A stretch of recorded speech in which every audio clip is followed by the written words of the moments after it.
이제 예루살렘으로 가는 세 번째 중 마지막 세 번째로 예루살렘으로 가는 중입니다. 다시 고향으로 돌아갈 수 없습니다.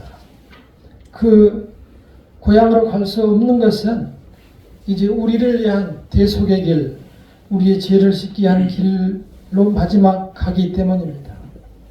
가는 길에 한 청년이 나타났습니다. 덥석 무릎을 꿇고 예수님 앞에 엎드렸습니다. 선생님, 내가 어떤 선한 일을 해야 영생할 수 있습니까? 예수께서는 선한 일은 오직 한 분이다, 하나님이다 말씀하시면서 영생을 얻으려면 계명을 지키라 라고 했습니다. 그 계명은 10계명이었습니다. 청년은 의외로 쉽게 대답했습니다. 살인하지 말라, 간음하지 말라, 도둑질하지 말라, 거짓 증거하지 말라, 부모를 공경하라, 이웃을 사랑하라. 다 지켰다는 겁니다. 그것도 어려서부터 다 지켰다고 하시면서 무엇이 아직도 제가 부족합니까? 오히려 예수님께 반문을 합니다. 이 청년은 돈이 많았습니다. 그리고 어려서부터 성실하게 이 말씀을 지키며 살아왔습니다. 요즘으로 보면은 참 부러운 청년이었습니다. 예수께서는 그가 부자인 걸 아시고 이렇게 대답했습니다. 내 소유를 팔아 가난한 자에게 나눠주고 나를 따르라. 이 얘기를 했을 때 그 청년은 근심하며 돌아갔습니다. 요즘처럼 모든 것이 돈으로 평가되는 세상에 갖출 것 다 갖춘 이 청년이 고개를 숙이며 돌아가는 것을 보며 연민의 정을 느끼게 됩니다. 돈 많은 것이 죄입니까? 그러면 성경은 돈이 많은 부자를 싫어하는 것입니까? 그렇지 않습니다. 욥은 고생을 많이 했지만 마지막에 아시아에 제일 가는 부자로 축복해 주었습니다. 가진 사람들은 다 나누어 줘야 할까요? 예수께서는 이 어려운 구원의 조건을 말씀하셨을까요? 오늘은 이 문제를 통해서 은혜를 나누고자 합니다. 먼저 청년은 율법을 다 지켰다고 말했습니다. 그가 무릎을 꿇는 이유는 무엇일까요? 율법을 분명히 다 지켰는데 여전히 그 마음속에는 영혼에 대한 불안함과 영혼에 대한 허기가 있었습니다. 갈증이 있었습니다. 그리고 구원에 대한 확신이 없었습니다. 결국은 율법은 죄를 깨닫게 하되 사람에게 구원을 줄 수가 없었습니다. 청년은 부지런히 율법을 지켰지만 그 속에서 평온과 안식을 누릴 수가 없었습니다. 오늘 예수님과 청년의 대화 속에서 그 답이 나와 있습니다. 청년은 어려서부터 10계명을 지켰다고 했을 때 예수께서는 계명도 아닌 재산을 팔아서 가난한 자에게 나눠주라, 그리고 나를 따르라, 이 명령을 했습니다. 그때 예수께서는 보시다시피 대답을 하셨죠. 부자가 천국에 들어가는 것이 낙타가 바늘기로 들어가는 것보다 어렵다. 이 말씀을 주신 것은 내 재물이 있는 그곳에 내 마음이 있다는 것입니다. 사람들은 재물이 있는 곳에 마음을 두고 살아갑니다. 이 명령은 내가 계명을 지켰다, 뭘 지켰다고 지금 했는데 너는 도대체 어디에 마음을 두고 살아가느냐? 이것을 묻는 것입니다. 요즘 우리 주변에도 이런 일들은 상당히 많습니다. 내가 꼭 칼로 들고 사람을 찔러야 살인이 아닙니다.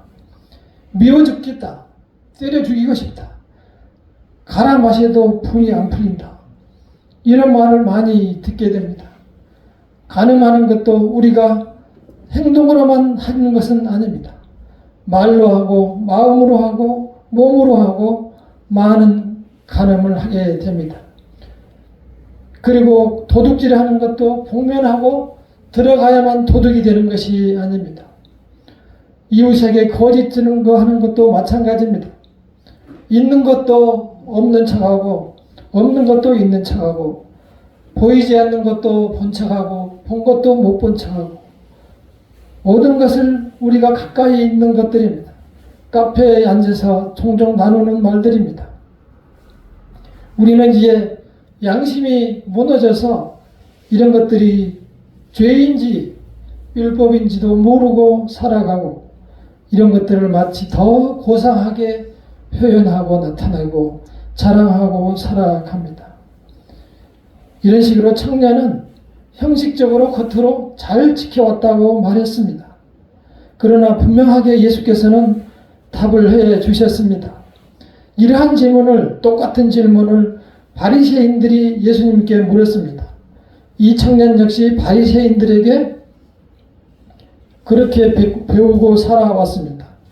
22장 37절에서 보면 바리새인들이 예수께 무엇이 진정한 계명인가 이렇게 질문을 합니다. 22장 36절에서 보면은 선생님 율법 중에서 어느 계명이 크니까?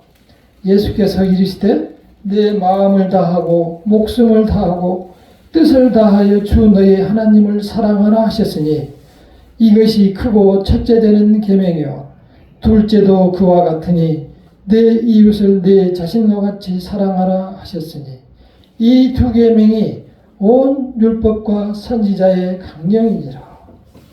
이렇게 두 가지로 줄여서 말씀했습니다. 결국은 하나님을 진정으로 사랑하고 이웃을 진정으로 사랑하고 하는 것이 진정한 십계명의 뜻이라는 것을 다시 분명하게 율법 교사들에게 대답해 주고 있습니다.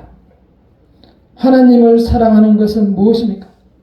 하나님은 우리 눈에 보이지 않습니다. 우리 눈에 보이지 않아서 우리가 정말 믿음을 갖기 힘듭니다. 그러나 분명히 성경에서 고린도전서 12장에서 말씀합니다.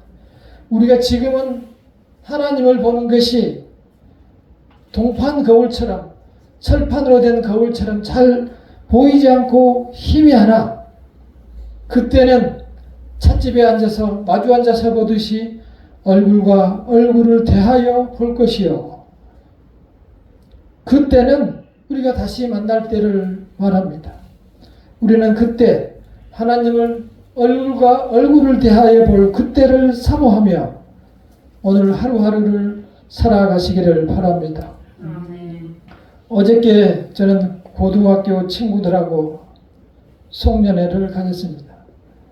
우연히 제 맞은편에는 딱 한 명인 친구 장로님이 앉아 있었습니다. 그 친구는 농사를 짓는 장로 친구입니다.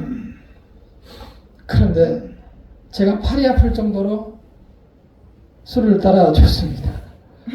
도수가 낮아서 그런지 계속 받아먹는데 바빴습니다.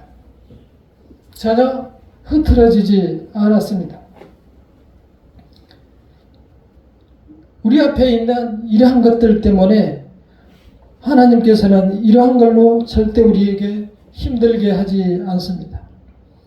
여전히 하나님은 왜 너는 나를 찾지 않고 왜 믿는다고 하면서 나를 찾지 않고 믿지 않고 한 번도 부른 적이 없느냐 이러한 질문을 끝까지 하는 것입니다. 우리 믿음을 돌아보아야 합니다. 하나님께서는 예수님을 이렇게 보내신 후로 모든 구원을 이루셨습니다. 그리고 모든 계획을 다 완성하셨습니다. 우리가 지었던 죄들과 또 앞으로 지을 죄와 모든 것들을 다 용서하셨고 우리를 아브라함의 후손으로 선택하시면서 끝까지 우리를 포기하지 않으셨습니다. 물론 실수가 없기 때문에 우리를 버리지도 않을 것입니다. 그러나 우리는 그러한 하나님을 마치 조롱이나 하듯이 잊어버리고 이렇게 하나님을 보는 데서 우리가 실수를 범하고 사는 것입니다. 우리는 우리의 믿음을 되돌아보며 이 청년처럼 형식적인 믿음 생활을 하는지 다시 돌아봐야 할 것입니다. 두 번째는 할 수 있으면 이웃을 내 몸과 같이 사랑하라는 것입니다. 요즘은 이웃이 누구인지 모르겠습니다. 저도 이웃이 보이지가 않습니다. 옛날에는 담을 두고도 인사를 하고 살았지만 요즘은 옆집에 누가 사는지도 모릅니다. 왜 그렇게 멀어졌는지 모르겠습니다. 공원에 매일 운동을 하러 나가는데 어떤 아주머니하고 딸이 한 아이를 업고 왔습니다.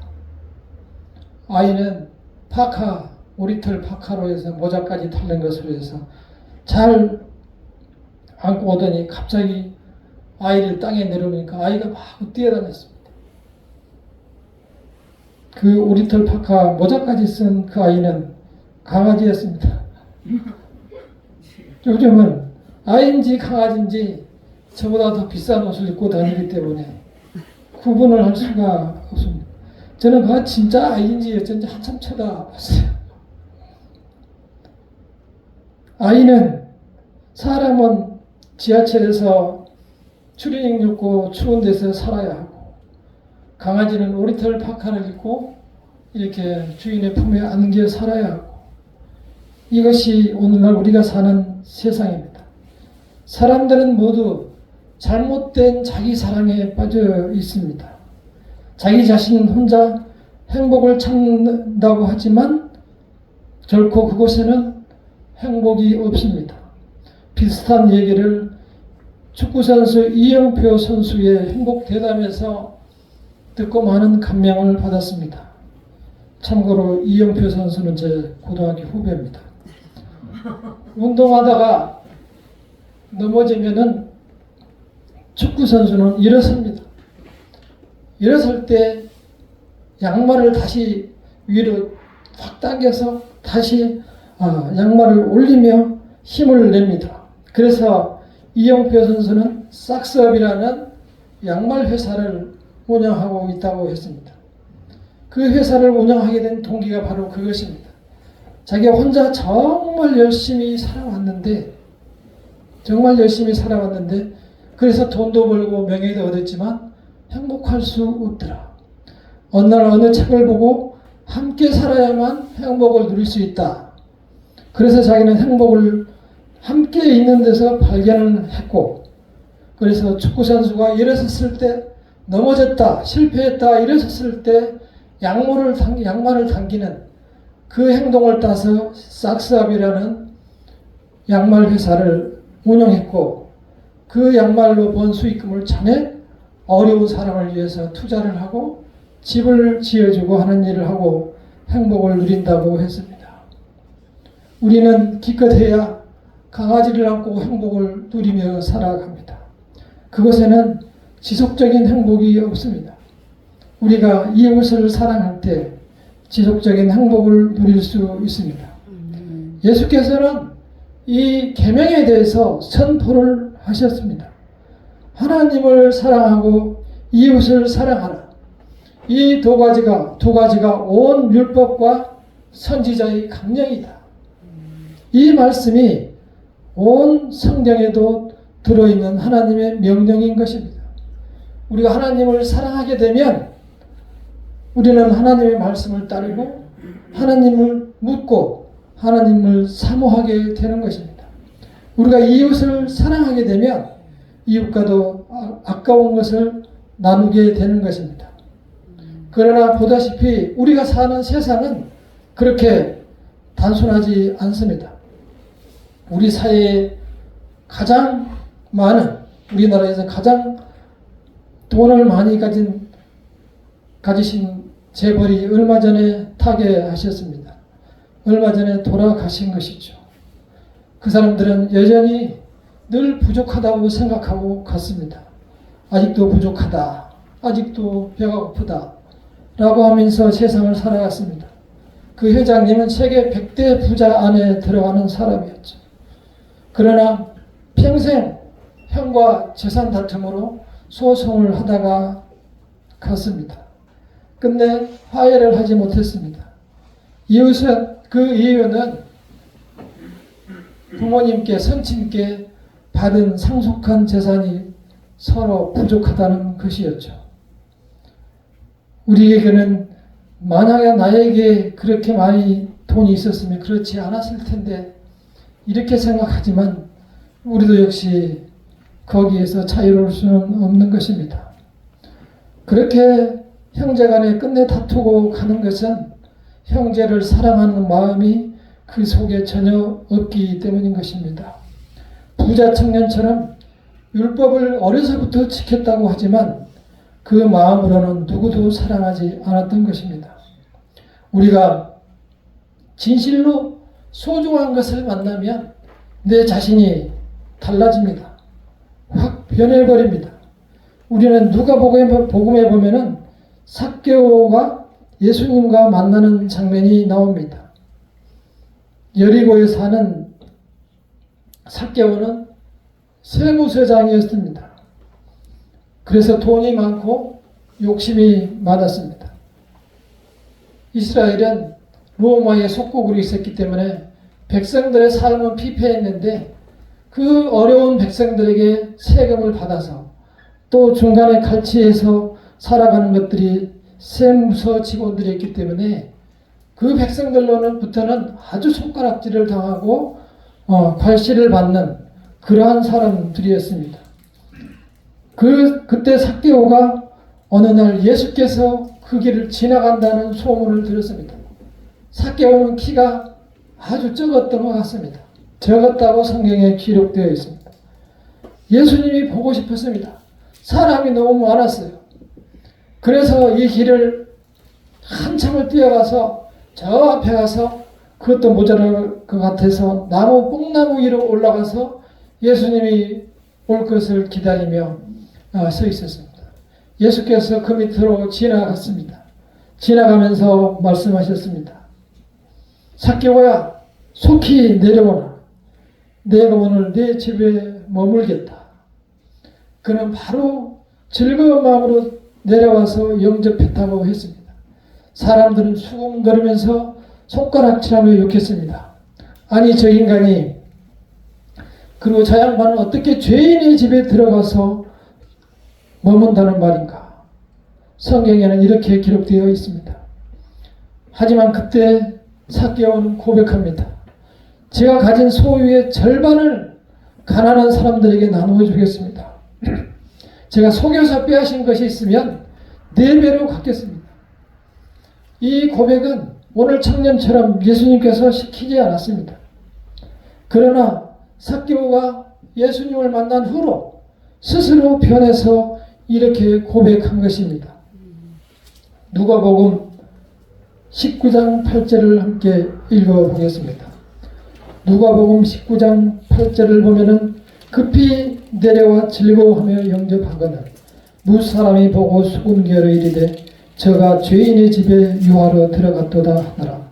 삭개오가 가서 서서 주께 여짜오되 주여 보시옵소서 내 소유의 절반을 가난한 자들에게 주겠사오며 만일 누구의 것을 속여 빼앗은 일이 있으면 네 갑절이나 갚겠나이다. 예수께서 이르시되 오늘 구원이 이 집에 이르렀으니 이 사람도 아브라함의 자손이미로다. 이 사람도 아브라함의 자손이미로다. 인자가 오는 것은 잃어버린 자를 찾아 구원하려 함이니라. 삭개오도 이미 아브라함의 후손으로 그 명단에 있다는 것입니다. 이것이 바로 은혜가 아니겠습니까? 사람은 소중한 것을 깨닫게 되면 그것에 필히 꽂히게 됩니다. 돈을 사랑하게 되면 돈이 소중하면 돈을 사랑하게 됩니다. 영생이 더 소중하면 더 소중한 영생을 사랑하게 됩니다.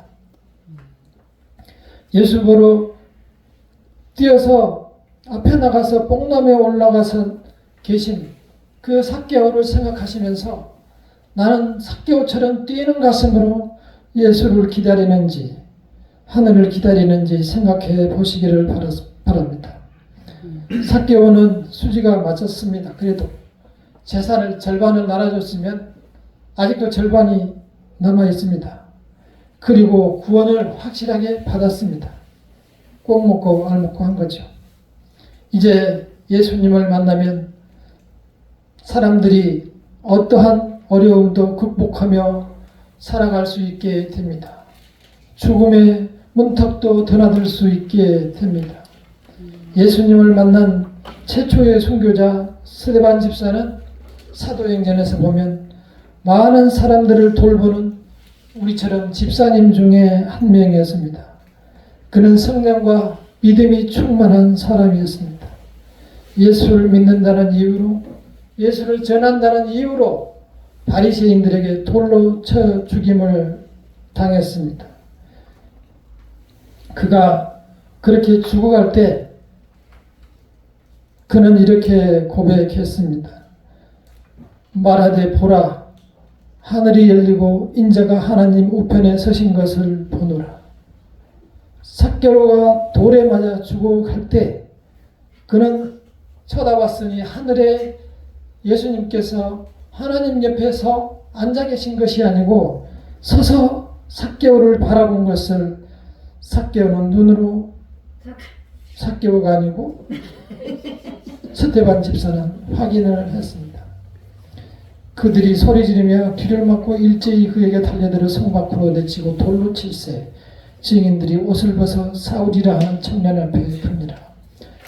그들이 돌로 스데반을 치니 스데반이 부르짖어 이르되 주 예수여 내 영혼을 받으시옵소서 하고 무릎을 꿇고 크게 부르짖어 이르되 주여 이 죄를 그들이에게 돌리지 마옵소서.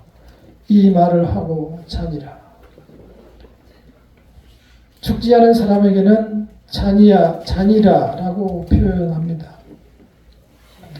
우리가 이 세상에서 어려움을 극복하며 세상에서 살아갈 때에 우리를 지키시는 우리의 천사가 하늘에서 매일 하나님께 기도하고 부탁하며 우리를 잘 보아달라고 하나님께 부탁하고 우리 대신 기도하고 있습니다. 우리는 그 하나님의 은혜를 생각하며 어려움을 이겨내며 살아가야 합니다. 그것을 본 그 앞에 있었던 스데반에게 돌을 던지는데 같이 있었던 사도 바울 역시 그 시로 변화되어 예수를 잡아 죽이던 그 사도 바울이 변화돼서 이 많은 13권의 성경책을 썼습니다. 세상에 있는 모든 것들을 배설물로 여겼다고 했습니다. 이 말씀을 보며 참으로 감사하게 된 것은 우리는 은혜의 시대에 살고 있습니다. 이 모든 것을 다 이룬 다음에 성경에 다 기록해 주셨습니다. 우리는 그러한 사실들을 다 받아들이기만 하면 됩니다. 내 것으로 생각하고 나에게 주신 은혜로 생각하고 이제 내 생활에 적용하며 살아가면 됩니다. 우리도 머지않아 스데반 집사를 만날 것입니다. 그때 얼마나 돌 맞아서 아프셨습니까? 악수하시고 함께 우리가 포옹할 날도 머지 않았습니다. 우리 성도님들께서도 이제 떨어지는 낙엽을 보며 세월을 느끼셨을 것입니다. 우리는 이러한 세월 앞에, 변하는 세상 앞에 우리 자신들이 서 있다는 사실을 다시 한번 생각할 수 있어야 합니다. 세상은 고정되어 있지 않고 매 시간 변하고 있습니다. 우리는 늘 하나님과 만나는 날을 동행하며 살아가야 합니다. 우리는 늘 하나님의 말씀에 아멘하고 하나님을 쳐다볼 수 있어야 합니다. 우리에게 주어지는 그날이 언제인지도 모를 뿐만 아니라 또한 그날이 영원하지도 않기 때문입니다. 삭개오처럼 설레는 가슴으로 예수님을 맞이할 수 있는, 그래서 영원히 늘 갈급한 마음으로 하늘을 바라며 살아갈 수 있는 성도님들이 되시기를 바라겠습니다. 그렇게 살아갈 때 우리 모두에게 구원의 은혜가 주어지고 또한 예비하신 물질의 축복도 허락하실 것입니다. 하나님을 찬양하며 살아가시기를 바랍니다. 기도하겠습니다.